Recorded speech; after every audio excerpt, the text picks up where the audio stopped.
E aí, pessoal, você hoje é meu convidado para estar aqui conversando sobre o tempo, sobre a meteorologia, no canal Meteorologia a Bordo.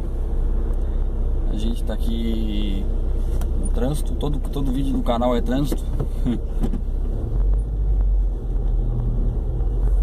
Final de tarde sempre tem aquele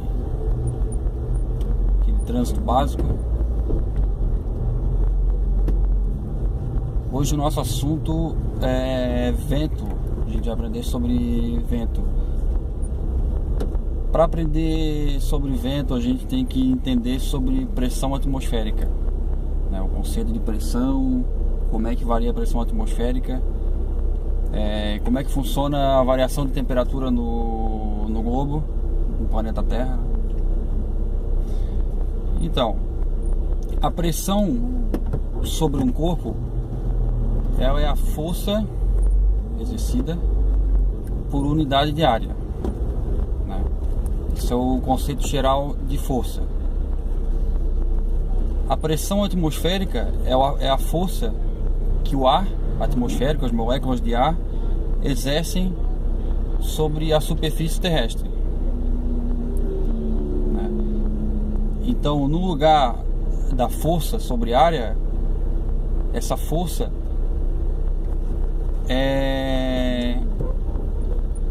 essa força que as moléculas do ar provocam sobre a superfície, ela depende da gravidade, né? Gravidade G, que é aproximadamente 9,8 metros por segundo ao quadrado, aceleração da gravidade. E essas moléculas de ar, elas possuem massa. Então o ar em geral, ele vai ter uma massa, ele tem uma massa, a massa de ar. Então, na fórmula força sobre unidade de área, a gente vai substituir a força pela força peso, que é a força que as moléculas de ar, que tem massa, fazem sobre a superfície da Terra. Ou seja, massa vezes aceleração da gravidade, força peso, a famosa força peso, né?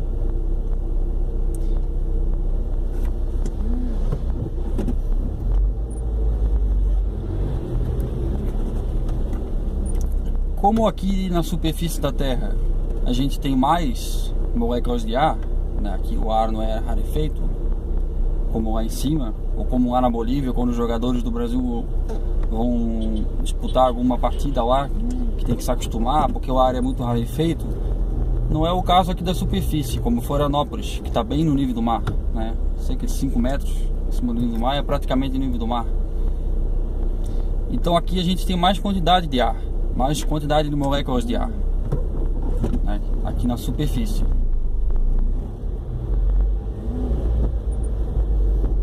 Então a pressão aqui, que é a força sobre a área, vai ser maior.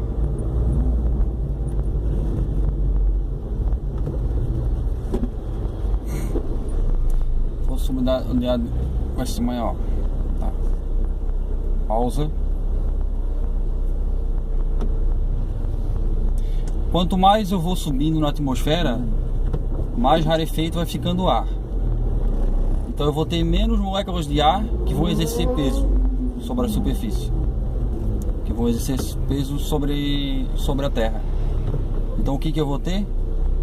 Na formulazinha lá, pressão é igual a força sobre unidade de área. A minha força, a gente já viu que é a força peso, que é a força que o ar faz sobre a superfície. Se eu estou tirando moléculas de ar, deixando mais rarefeito o ar, eu estou tirando massa, né? Tirando massa, o meu mg, a minha força, a minha massa vezes a aceleração da gravidade vai ficar menor. Então, por consequência, a minha pressão vai ser menor, porque o lado de baixo vai ficar maior que o de cima, né? O de cima, o denominador vai ficar menor. Então minha pressão vai diminuir. E é isso que acontece na atmosfera. Aqui na superfície do mar a gente tem 1013, em 1500 metros de altitude a gente já tem aproximadamente 850 e por aí vai, até ficar praticamente rarefeito lá.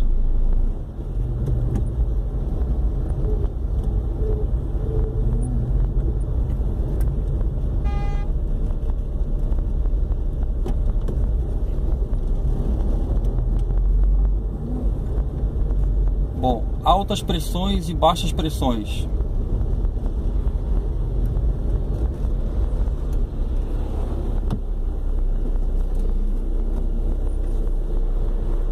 Como a gente viu, altas pressões e baixas pressões, como elas se formam? Quando eu tenho o ar subindo, eu tenho uma elevação do ar por aquecimento, por alguma forçante como uma montanha ou uma frente fria que levanta o ar quente,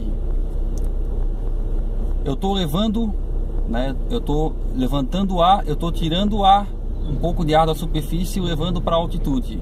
Então eu estou tirando massa de ar. Dessa forma eu consigo diminuir a pressão em superfície, formando uma área de baixa pressão, ou seja, é uma área onde a pressão é menor que a vizinhança.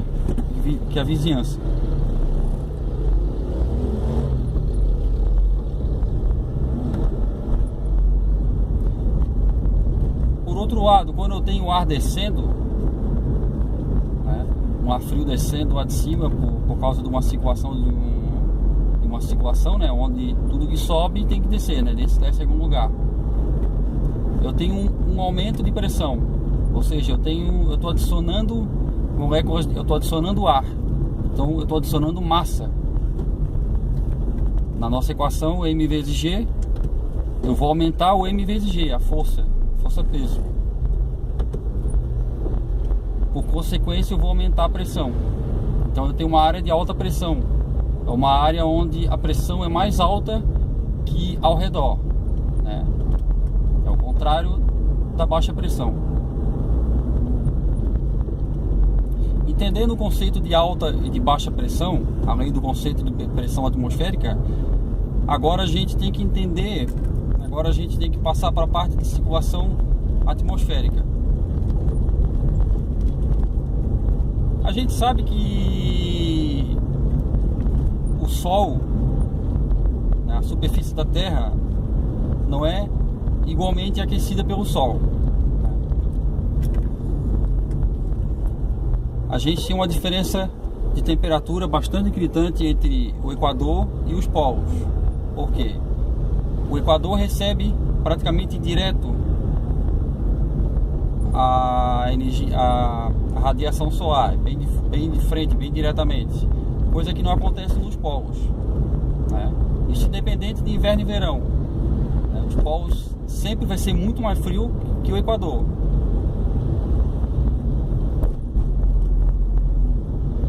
Então no Equador, pelo ar ser mais quente, ele fica mais leve,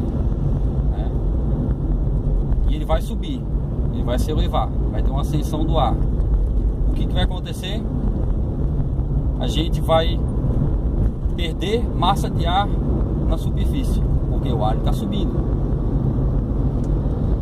Então a gente vai ter menos massa de ar, consequentemente menos força-peso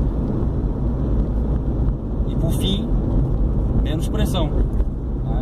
Se eu diminuo a força-peso, força sobre unidade de área, eu estou diminuindo a pressão. Então eu causo áreas de baixas pressões no Equador. E o contrário acontece nos polos. Se o ar sobe no Equador, ele vai descer na área subtropical do globo,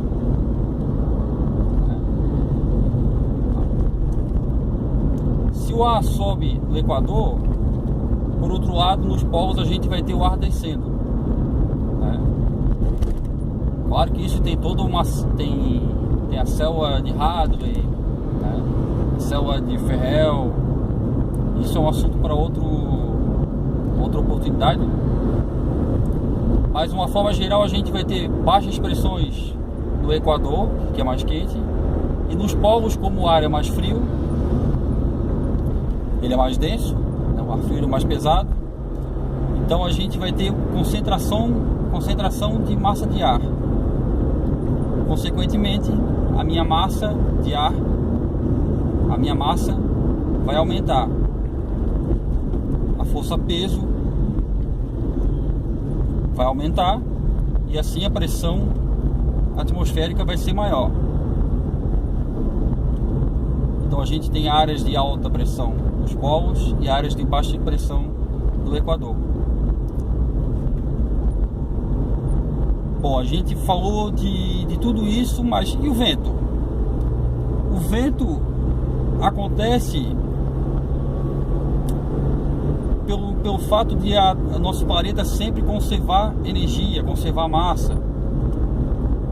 Então, para conservar isso, para conservação de massa, conservação de energia, aquela área de baixa pressão que tem menos ar, né, ela vai, algum ar da vizinhança vai ter que ir para ela. Esse ar vai vir de uma alta pressão. Então, o vento é o deslocamento de ar de uma alta pressão para uma área de baixa pressão. É como se a área de alta pressão, que ela tem mais ar, emprestasse parte do seu ar para a área de baixa pressão, até que iguale as pressões entre os lugares, né? Essa é a tendência de toda a natureza, entrar no equilíbrio, né? E para isso tem que ter vento, né? A gente reclama muito do vento, que ele causa estragos, mas para acontecer para não ter um lugar que esteja muita pressão, ou um lugar que tem pouca pressão, e um lugar que seja muito quente demais, outros muito frio demais por muito tempo, a gente tem que ter movimentos de massas de ar. Isso é o vento. O vento